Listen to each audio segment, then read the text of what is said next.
Hello friends, വെറും 6 മിനിറ്റിനുള്ളിൽ തയ്യാറാക്കി എടുക്കാൻ പറ്റിയിട്ടുള്ള വളരെ ടേസ്റ്റി ആയിട്ടുള്ള ചപ്പാത്തിക്കൊപ്പം കഴിക്കാൻ പറ്റിയ നല്ലൊരു കറിയുടെ റെസിപ്പിയാണ് ഇന്ന് ഞാൻ നിങ്ങൾക്ക് ഷെയർ ചെയ്യുന്നത്. എൻ്റെ റെസിപ്പീസ് എല്ലാം ഇഷ്ടപ്പെടുന്നുണ്ടെങ്കിൽ ഈ ചാനൽ സബ്സ്ക്രൈബ് ചെയ്യാനും മറക്കരുത്. നമുക്ക് റെസിപ്പി കണ്ടു നോക്കാം. ഒരു പാനിലോട്ട് കുറച്ച് സൺഫ്ലവർ ഓയിൽ ഒഴിച്ചു കൊടുത്തിട്ടുണ്ട്. കുറച്ച് കറിവേപ്പിലയും ഒരു പച്ചമുളകും അരിഞ്ഞിട്ട് കൊടുത്തിട്ടുണ്ട്. 1/4 ടീസ്പൂൺ ഇഞ്ചി വെളുത്തുള്ളി പേസ്റ്റ് ചേർത്ത് കൊടുക്കണം. ഒരുപാട് തീ കൂട്ടി വയ്ക്കേണ്ട ആവശ്യമില്ല. ഇതിനെ ഒന്ന് മിക്സ് ചെയ്തെടുക്കാം. ഞാനിതിലോട്ട് ഒരു വലിയ സവോള ചെറുതാക്കി അരിഞ്ഞത് ചേർത്ത് കൊടുത്തിട്ടുണ്ട്. കുറച്ചും കൂടെ ഭംഗിയായിട്ട് നിങ്ങൾക്ക് അരിയാൻ പറ്റുമെങ്കിൽ അത് അത്രയും നല്ലതാണ് കേട്ടോ. അപ്പോൾ അതും കൂടെ ചേർത്ത് കൊടുത്തിട്ട് നമുക്കിതിനെ ഒന്ന് മിക്സ് ചെയ്തെടുക്കാം. ഇതിനൊരു മീഡിയം ഫ്ലെയിമിലിട്ടിട്ട് വേണം മിക്സ് ചെയ്തെടുക്കാനായിട്ട്.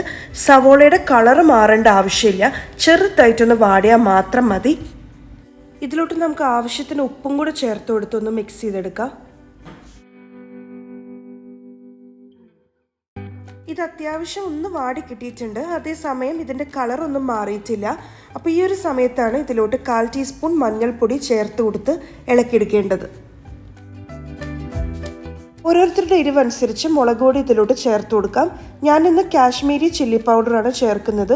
ഏകദേശം 1/4 ടീസ്പൂൺ ചേർത്ത് കൊടുക്കുന്നുണ്ട്.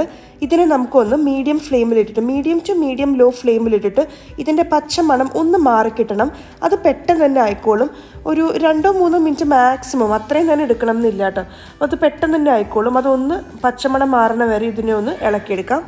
ഇപ്പോൾ ഇത് അത്യാവശ്യം ഇതിൻ്റെ പച്ചമണം എല്ലാം മാറി കിട്ടിയിട്ടുണ്ട്. അപ്പോൾ നല്ല കറക്റ്റായിട്ട് കിട്ടിയിട്ടുണ്ട്. ഇനി നമുക്കിതിലോട്ട് കുറച്ച് വെള്ളം കൂടെ ഒഴിച്ചു കൊടുക്കാം. ഞാനിതിലോട്ട് ഏകദേശം ഒരു 1/2 കപ്പ് പ്ലസ് കുറച്ചുകൂടെ വെള്ളം ഒഴിച്ചു കൊടുക്കുന്നുണ്ട്. അപ്പോൾ ഇതും കൂടെ ഒഴിച്ചു കൊടുത്ത് ഒന്ന് മിക്സ് ചെയ്തതിന് ശേഷം നമുക്കിതിനെ നന്നായിട്ട് തിളയ്ക്കാനാക്കി വെയിറ്റ് ചെയ്യാം. അങ്ങനെ നന്നായിട്ട് തിളച്ച് വരുമ്പം നമുക്കറിയാലോ ഏതൊരു കൺസിസ്റ്റൻസിയാണ് വേണ്ടതെന്ന്. ഏകദേശം ആ ഒരു നമ്മളുടെ ഒരു ഇഷ്ടമുള്ളൊരു കട്ടി കിട്ടുമ്പോഴേക്കും നമുക്കതിനെ ഓഫ് ചെയ്ത് വെക്കാം. അപ്പോൾ ഇതിപ്പോൾ ഒരു കറക്റ്റ് കൺസിസ്റ്റൻസി ആയിട്ട് നമുക്ക് കിട്ടിയിട്ടുണ്ട്. ഇത്രയേ ഉള്ളൂ. വളരെ ഈസിയാണ്. ശരിക്കും പറഞ്ഞാൽ 5-6 മിനിറ്റ് എടുക്കുള്ളൂ ഇത് ഉണ്ടാക്കിയെടുക്കാനായിട്ട്. എന്നാൽ ഇത് വളരെ ടേസ്റ്റിയാണ്. ചപ്പാത്തിയുടെ കൂടെ കഴിക്കാനാണ് ഏറ്റവും നല്ലത്. അപ്പോൾ എല്ലാവരും ഇത് തീർച്ചയായിട്ടും ട്രൈ ചെയ്ത് നോക്കണം. അപ്പോൾ എൻ്റെ റെസിപ്പീസ് എല്ലാം ഇഷ്ടപ്പെടുന്നുണ്ടെങ്കിൽ ഈ ചാനൽ ഇതുവരെ സബ്സ്ക്രൈബ് ചെയ്തിട്ടില്ലെങ്കിൽ ചാനൽ സബ്സ്ക്രൈബ് ചെയ്യാൻ മറക്കരുത്. അതിൻ്റെ തൊട്ടടുത്തുള്ള ബെല്ലൈക്കണും കൂടെ ക്ലിക്ക് ചെയ്യാൻ മറക്കരുത്.